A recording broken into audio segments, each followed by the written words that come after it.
Hi everybody, Dr. Nigro here for one last video dealing with percent composition problems.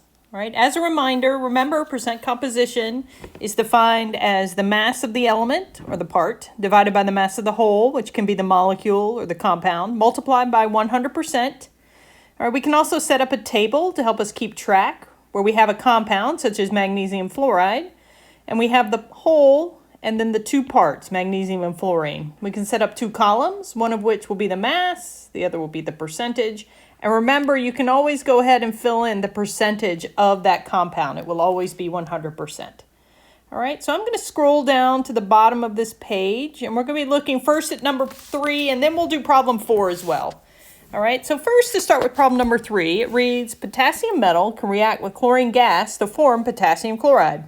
If 1.64 grams of potassium reacts with sufficient chlorine gas to form 3.14 grams of potassium chloride, then how many grams of potassium are needed to react with chlorine to form 150 grams of potassium chloride?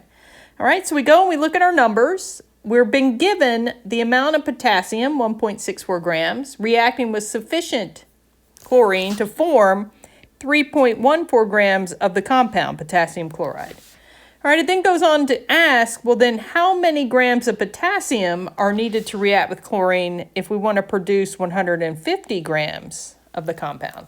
All right, so we've got parts and wholes, so I'm going to go ahead and set up my table. I know that potassium chloride's formula is KCl. You guys may not know that yet, but you will in the near future, I promise. All right, I'm going to set up my columns with my mass value and then my percentage values, and I'm going to fill in what I know. I have 1.64 grams of potassium producing 3.14 grams of my compound. All right, then if I look, there's nothing in here really about percentages. It doesn't give me any, it doesn't ask for any, so this problem actually doesn't need percentages. Instead, what we've got are additional mass values.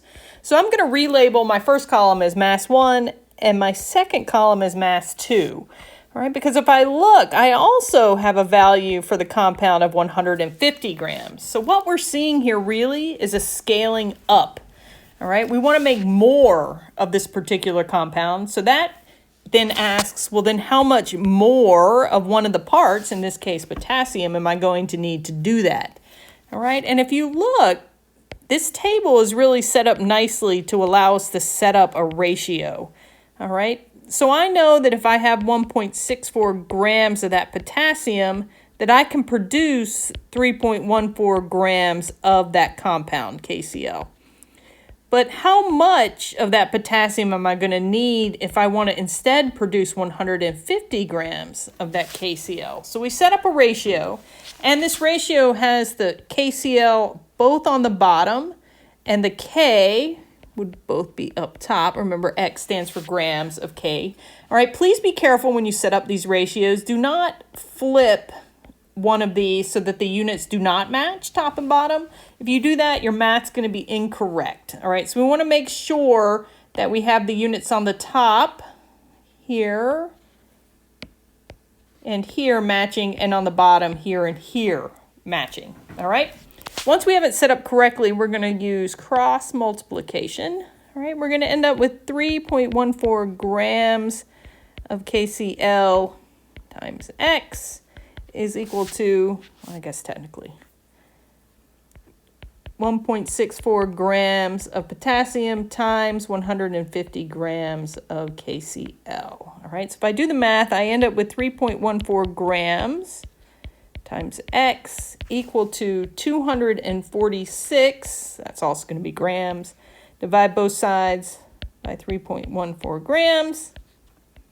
3.14 grams. I'm going to find that X is going to be equal to 246 divided by 3.14.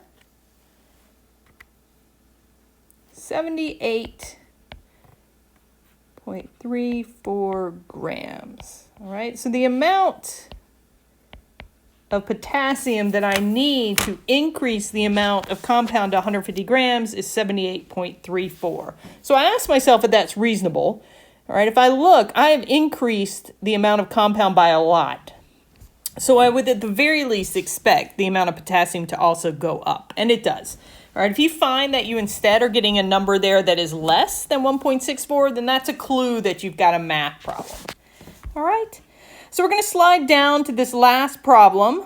All right, this last problem also is going to be using ratios in a way similar to what we just saw, but it's a little different, so I wanted to do one of these as an example. All right, so here we have a compound of sulfur and oxygen that is 45.2% oxygen. If you have a 5.34 gram sample of the compound, how many grams of sulfur are present? All right, so again, you guys know I like my tables. So I don't know the formula compound, so I'm again going to use C here, but I do know it contains sulfur and oxygen, so I put those two in.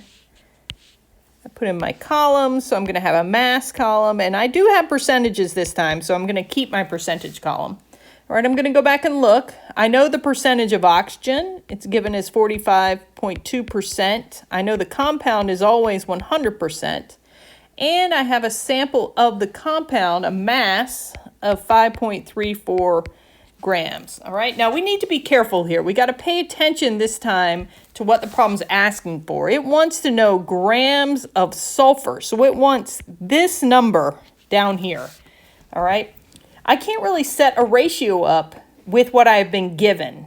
All right, I need this number right here before I can set up a ratio. All right, so that means the first step is I need to figure out the percentage of sulfur that is in this compound. All right, well, as we saw in an earlier problem, the percentage of the compound has to be equal to the sum of the percentage values for the parts. So 100% for the compound has to be equal to the percentage of oxygen at 45.2% plus the percentage of the sulfur.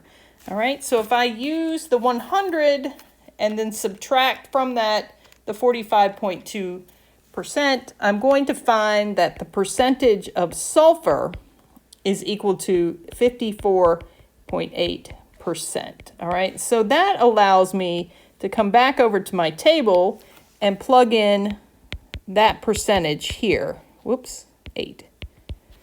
All right, now I can use these two numbers and these two numbers to set up a ratio. All right, so for example, I know that 54.8% of sulfur will be found in 100% of my compound, and that's going to be equal to the amount by mass of sulfur found in 5.34 grams of that compound. All right, so it's similar to what we did in problem number 3 above. We're setting up a ratio. The difference is we're using our percentage values as part of that ratio. All right, and that's perfectly fine. All right, you could switch out that percentage symbol for a gram. You could assume that you have 100 grams of the compound, which would mean that 54.8 grams of that would be sulfur. All right. We're going to cross multiply just like we did before.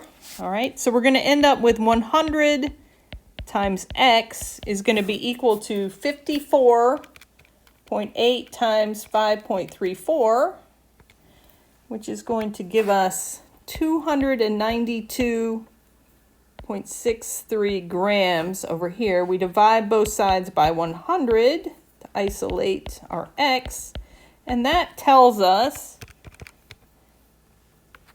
that if we have 5.34 grams of the compound, 2.93 grams of that will be sulfur. Okay? So this is just another example of using our percentages as a ratio. Again, I personally think the table is really important here. All right, because what you don't want to do is accidentally use that percentage of oxygen here. The problem's asking about sulfur, so you need to make sure that that percentage value is for the sulfur. Okay?